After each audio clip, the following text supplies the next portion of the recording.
जैसे ये घड़े के ऊपर लाठी मारो फूट जाता है, उसके बीच का अवकाश आसमान में मिल जाता है, वैसे इस शरीर के सिर के ऊपर अपना ही पुत्र 5 लाठी मारता है और उस शरीर में आग लगा देता है। जो आत्मा है वो परमात्मा के पास चला जाता है।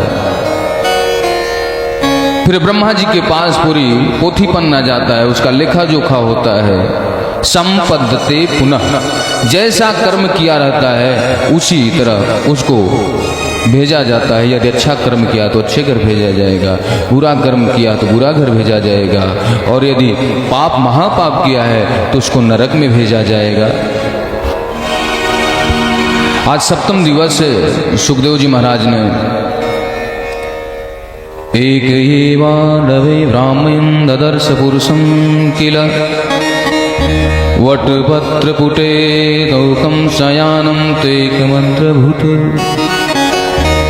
इस शरीर भी समाप्त होता है, संसार भी समाप्त होता है, केवल भगवान गोविंद ही विराजमान रहते हैं, चाहे वो वर्तमान काल हो, भूतकाल, भविष्य काल, जल थल नभ, हमेशा भगवान ही विराजमान रहते हैं। उसी भगवान का ध्यान करके हमें अपना जीवन बिताना चाहिए। भगवान मार्कंडेय जी को 6 कल्प का प्रलयकालीन समय दिखाया, जब मार्कंडेय जी भगवान के जिह्वा से होकर के उनके मुख में प्रवेश करके पेट में जाते तो उनको सारा संसार दिखाई देता, और जैसे बाहर आते तो उनको प्रलयमान दृश्य दिखाई देता।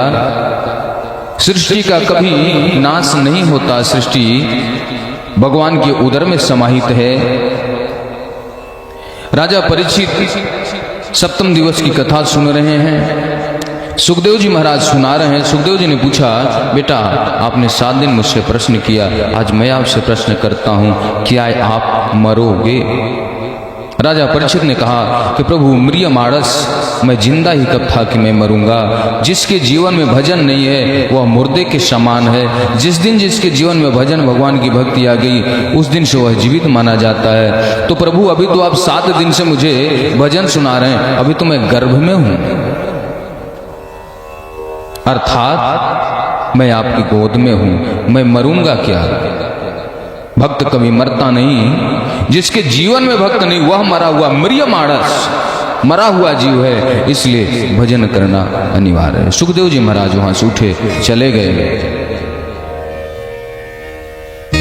राजा परीक्षित को सर्प ने ग्रसित किया। राजा परीक्षित अपने 5 भौतिक शरीर का त्याग करके भगवान गोविंद के धाम को गए। राजा परीक्षित के पुत्रों ने यज्ञ किया सारे सर्पों को मारने के लिए, लेकिन संतों ने आकर के समझाया। बृहस्पति जी ने आकर के यज्ञ बंद करवाया। बेटा विधि के विधान के अनुसार सब कुछ हुआ है, यदि आप सारे सर्पों को मरवा दोगे तो ब्रह्मा की एक सृष्टि समाप्त हो जाएगी, इसलिए यज्ञ को बंद कर दो। आइए हम लोग 2 मिनट प्रभु का नाम संकीर्तन करेंगे, इसके बाद आगे के जो भी कार्यक्रम होंगे उसमें सभी लोग 5 बार इस श्लोक को बोलना, और इस श्लोक को बोलते समय एक ही प्रार्थना करना कि गोविंद मैं आपका हूँ, आप मेरे हो। 7 दिन के अंदर जो त्रुटि हुई, जो मुझसे अपराध हुआ, उसको आप क्षमा करना। नाम संकीर्तनम यस्य सर्व पाप प्रणाशनम प्रणाम दुःख समनस्तम नमामि हरिं परम नाम संकीर्तनम यस्य सर्व पाप प्रणाशनम प्रणाम दुःख समनस्तम नमामि हरिं परम नाम संकीर्तनम यस्य सर्व पाप प्रणाशनम प्रणाम दुःख समनस्तम नमामि हरिं परम नाम संकीर्तनम यस्य सर्व पाप प्रणाशनम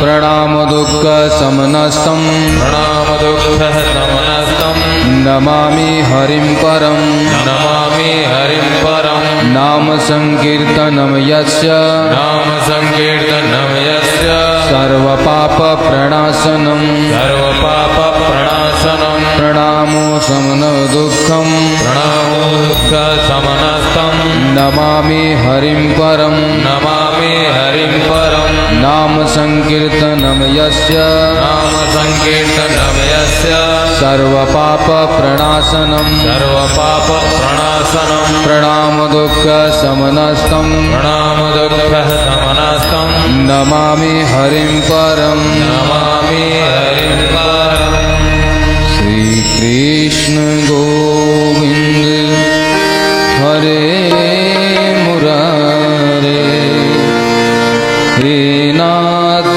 नारायण वासुदेव